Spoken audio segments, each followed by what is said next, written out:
the Kylie Jenner KYSHADOW the Bronze Palette. Is it any good? Is it worth the hype? Are there dupes? All that and more coming up next. So y'all, I am a dang sucker for a neutral palette. And when I saw this one, I had to have it to join its sisters and brothers in my makeup collection.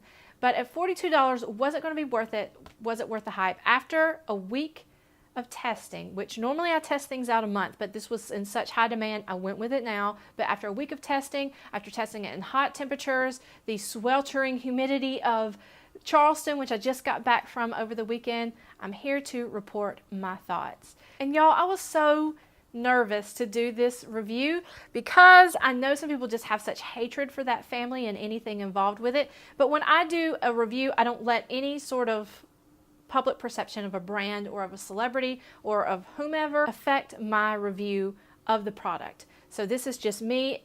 Pretend there's no name on there. This is just me giving you an honest review. All right, so the first thing that you get in this palette is this little card that winks at you. You see that?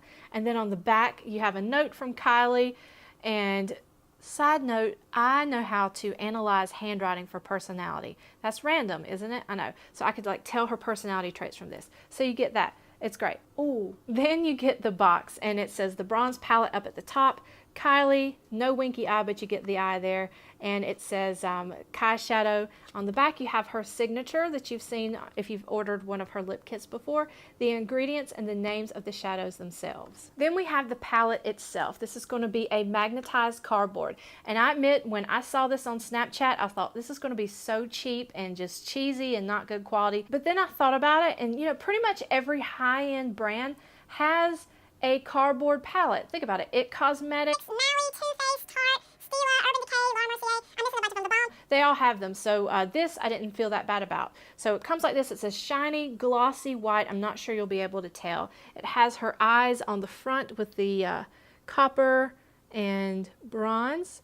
On the back, you've got the list of the shadows and the ingredients as well, and her signature. We open it up, and this is the biggest negative I have to this thing. It just says her name, Kylie. I want a dang mirror, y'all. You know, I get it, makeup artists, you know, we're putting it on the person. But this is going to be for my personal use, not for clients. So I want a mirror with it, but that's my biggest complaint. But let's get to inside the palette. Inside you have 9 shadows. You have 2 shimmer here, and the rest are going to be matte. So your basic neutral palette, which I think by this point we all have one, or we all kind of knew what to expect, with an orange in the middle and a really dark matte black here on the end. So this is $42 for this palette, which sounds like a lot, and if you break it down, that means it's about $4.50 per shadow. If you compare this to MAC, which is $6 per shadow, MAC's going to be more expensive for the same size. Makeup Geek is 0.06, and that is going to be $6 as well, so it's slightly larger. So it is the size of a MAC shadow pan-wise and size-wise, you can see. Then I wanted to show you the size of Makeup Geek shadows. These are a little bit larger, even though pan-wise, but depth-wise, you're going to get more product with this. But this is a Z palette that my friend Lene made me on a beauty swap. So hey Lene, if you're watching, you can see that. So as far as the feel of the shadows, they feel great. They're not chalky. You don't have a lot of kick up, except for on these shades. I did have a little bit. I had to dust off extra. And the shimmery shades weren't too chunky or rough, you know, from like the mica in there.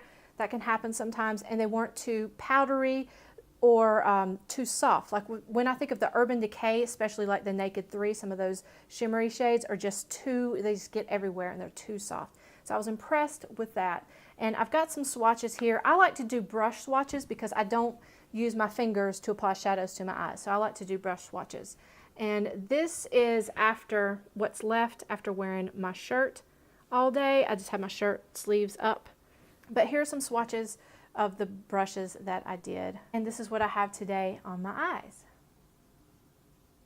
I'm not wearing any primer here, but I do have dry skin, so shadows tend to last a lot longer on me anyway. The shade that I was disappointed in, though, is this one, which is Quartz, just because it's pretty much close to my skin tone, so it doesn't show up that well. So the big question, are there any dupes out there? Many of you said that you thought it was similar to the palette from Shannon XO, I believe her name is, on YouTube, and I have that one here. So you can see this one is going to be 0.7 ounces, I believe, versus the 0.5. And the shades are similar on a few of them, but there are no dupes. I do think that the shimmers swatch so much better on this. You get more of that metallic, and they're definitely pigmented, but they are rougher. And it has a mirror. I compared it to my MAC shades to see if I had anything that was a dupe. I did have some that were similar. Next up would be my Makeup Geek shadows. Did have some kind of similar, like Hematite and Cocoa Bear.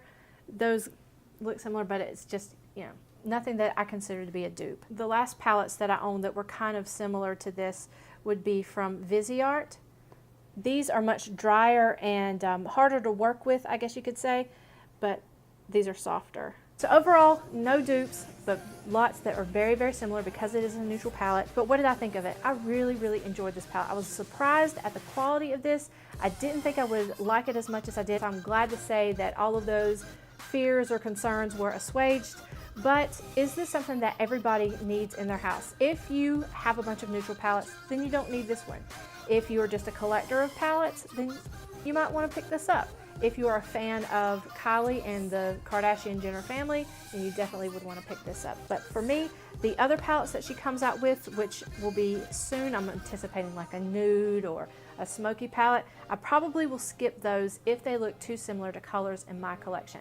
But the quality is not bad, and I was really impressed with this. So I think that's all I want to say about the palette. Let me know in the comments below if you have any questions. I don't always get my comments from YouTube, so if you email me, which is here and also in the down bar, I will definitely answer those. Have a great day, be safe, behave, and be well. Love y'all. Bye y'all. So today I'm going to be doing another dupe or not video.